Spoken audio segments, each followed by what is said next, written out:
Direct News TV. November 7, 2023. Is landlocked Ethiopia starting another war over ports in Horn of Africa? Since 1991, when Eritrea gained independence from neighboring Ethiopia, one of the world's oldest countries and Africa's second most populous country, has been landlocked. With Eritrea in control of the Assab port that had serviced Ethiopia for decades, access to ports became a major talking point in Ethiopia, and just a year after the end of a war fought together as allies, the topic has dragged both countries into a fresh dispute. On November 26, Ethiopian Prime Minister Abiy Ahmed denied reports that his government was planning to wage war to gain access to a seaport. It was his second attempt in as many weeks at reassuring neighboring states in the Horn of Africa that his pursuit of a new import gateway for Ethiopia would stay peaceful. "Our army has never taken the initiative to invade another country in its history, and we won't start now," Abiy said during festivities marking the 116th anniversary of the Ethiopian Army's establishment, in the Ethiopian capital Addis Ababa. On certain issues that Ethiopia seeks dialogue over, it is being said that a military invasion is a possibility. "I'd like to make it clear that there is nothing that we seek to accomplish using force or an invasion." But it is unclear if his latest remarks will cool months of uneasiness felt across the region.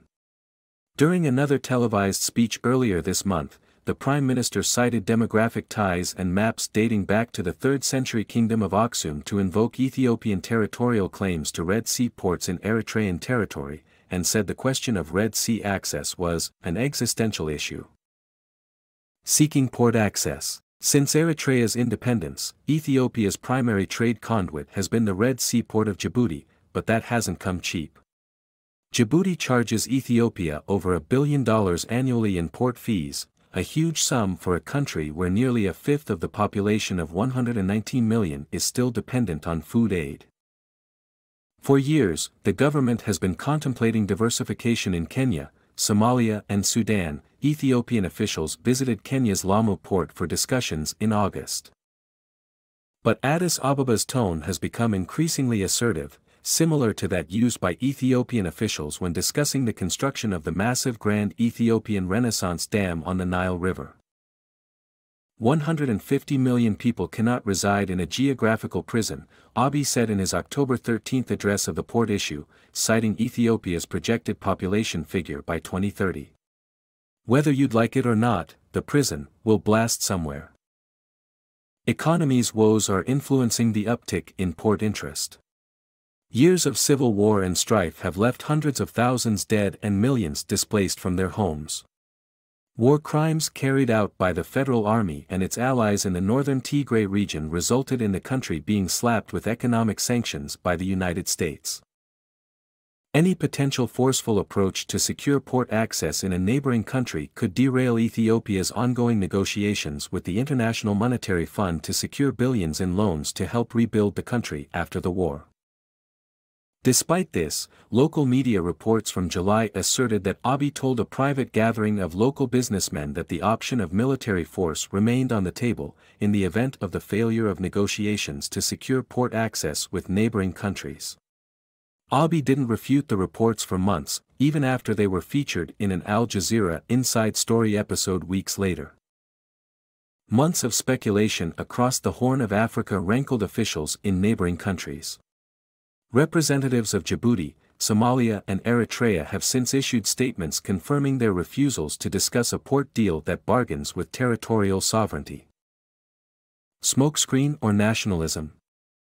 Abiy enjoyed considerable backing among Ethiopians for the war in Tigray between 2020 and 2022, which displaced as many as 1.5 million Tigrayans. Support rallies were organized in Ethiopia and abroad even as reports of war crimes by Ethiopian troops made the rounds. However, that support is being depleted. His government disbanded a regional paramilitary force in the Amhara region in April, costing him significant support among Ethiopian nationalists, a critical support base for him. Abiy's deployment of troops to Amhara to fight the rebel militia led to even more former supporters becoming critics. Adisu Lashitu, a research fellow at the Brookings Institute, says Ethiopia's port rhetoric is little more than posturing amid rising frustration over those domestic policy failures. The Prime Minister's reckless remarks are completely out of touch with the deep political and economic troubles that are worsening by the day, he told Al Jazeera. It can only be a smokescreen to distract a populace reeling from the combined effects of simmering conflicts, displacement, and hunger. The Prime Minister's comments are also seen as a likely strategy to win back some of the support lost in recent months. Fringe hardliner nationalists, who 30 years on still reject Eritrean independence, could be lured back towards the Abiy base by the prospect of gaining seaports and capturing the Eritrean ports of Massawa or Assab, long considered in those circles to be legitimate Ethiopian territory. The perennial quest for access to the Red Sea has been a significant tool of political mobilization in Ethiopia's nationalist camp over the past 3 decades, says Etna Habt, assistant professor of history at James Madison University, Virginia. Sea access played a considerable role in nationalist parties' ability to mobilize politically conscious Ethiopians in the run-up to the 2005 national elections. Etna also suggests that the seaport rhetoric could be a warning to Eritrean President Isaias Afwerki to cease playing a spoiler role in the country's fledgling peace process. Eritrean soldiers, who fought alongside Abiy's army and the Amhara militia during the Tigray War, are yet to pull out of the country as per the terms of the Pretoria Peace Treaty. Experts have previously warned that Eritrea, keen on a military solution and unhappy with the treaty, could seek to undermine it. Abiy's track record suggests he isn't ideologically inclined to pursue outdated territorial claims abroad. His 2019 Nobel Peace Prize win came a year after a treaty signed with Eritrean President Isaias Afwerki and a willingness to relinquish Ethiopian control of the contested Badme territory, in accordance with a 2002 International Boundary Commission ruling that adjudged the territory to be Eritrean. That ruling was largely based on 3 treaty maps agreed to by Ethiopia and colonial Italian authorities in Eritrea, during the early 20th century. Those maps firmly placed the ports of Assab and Massawa in modern-day Eritrea. Abiy never disputed this. As such, any military maneuver to act against that agreement would likely result in more sanctions and global condemnation, as it would amount to attempting to illegally annex foreign land. But even if you were to brazenly defy international norms and spend dwindling resources on an invasion, analysts say the odds of surviving the political, economic and military fallout would be slim to none. The Ethiopian army lost its experienced military commanders and its reliable chain of command in the Tigray War and hasn't rebuilt it, Etna told Al Jazeera. Engaged in endless wars in the Amhara region and Oromia, going to war with Eritrea wouldn't yield any quick military victory as Abiy Ahmed and his colleagues may have apparently imagined. My name is Kingsley.